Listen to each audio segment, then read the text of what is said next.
Hey students, so I'm going to talk really quickly about how to do the annotated bibliography for your podcast project. So let me switch to Canvas. Okay, so here's the assignment. It is just a draft that's due, so don't worry about it being perfect. This is a chance for you to get feedback before you have to turn in the final one.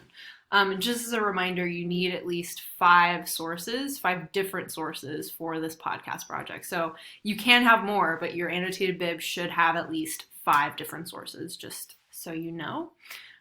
Make sure that you do look at the template. So this is the thing you're going to be kind of following as far as how you're going to do your annotated bibliography. So essentially, it's pretty easy. You're going to start out with the citation, which you've been used to doing this whole time. So you start with that, but then you kind of add a paragraph to that citation. The first part of that is how you found your source. So kind of talk about how it is that you went about getting the source, where did you go. This kind of helps the next person with their research. And essentially the whole point of an annotated bibliography is to help in the next person's research of digging into the topic a little bit deeper. The second part of your annotated bib will be the source summary. This is where you describe what the source is about, what's in the thing that you're going to be citing. Just a small summary. I wouldn't go over 3 sentences for each one of these, but you want to do at least 3 sentences for each. Then you're going to do the author evaluation. This is really important. So for a lot of you, it'll be like, oh, this is a credible news reporter from Business Insider. They have a degree and blah, blah, blah. Now, for some of you, you might be sourcing a YouTube video. So you want to tell the reader, the viewer, why it is that that person's credible. Like, why are they a source that you can trust? If you're doing like a poll where you're polling your peers, you're going to talk about why you chose that specific group, why that demographic has credibility. So you want to talk about why it is that source is important. And then the last one, which is probably the most important, is the relevance to your topic. So how are you planning to use this source in your podcast or your research paper, or whatever you might be doing for an annotated bib, and kind of describing to the reader like how you're going to use it. And again, never list a source in your paper or your annotated bibliography that you're not planning on using in the podcast.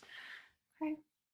And then the other thing is looking at the example. So I posted an example of what an annotated bib should look like. Now this one's not perfect, but it's pretty good. You should definitely have a header, just like we do with all of our essays, have a title, and then you want to list your sources. And as you can see, you've got your citation and then the paragraph right after it, right? And it's the same thing for every single source that you see here, okay? Another thing is make sure your sources are in alphabetical order. So it's always the first letter in the citation. So obviously the B should have come before the C, but that's okay. It was just a draft, so I'm not looking for perfection. I will be giving you guys feedback on that. The last thing I wanted to talk about is some people are asking, how do I cite an interview? So let's say you did your own interview, you actually interviewed somebody. It's really simple.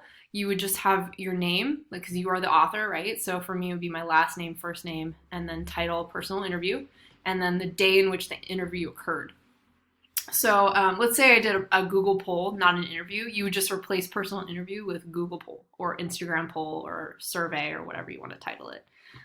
There's also other examples of other interviews, like say you are using someone else's interview that they did and you just want to talk about it. You can look at that. Essentially, you could just Google how do I cite blank in MLA, and usually it'll lead you to the correct page on Purdue OWL. Okay, but if you have questions, you can always ask me about that. All right, so hopefully that was helpful. If you guys have any questions, please let me know.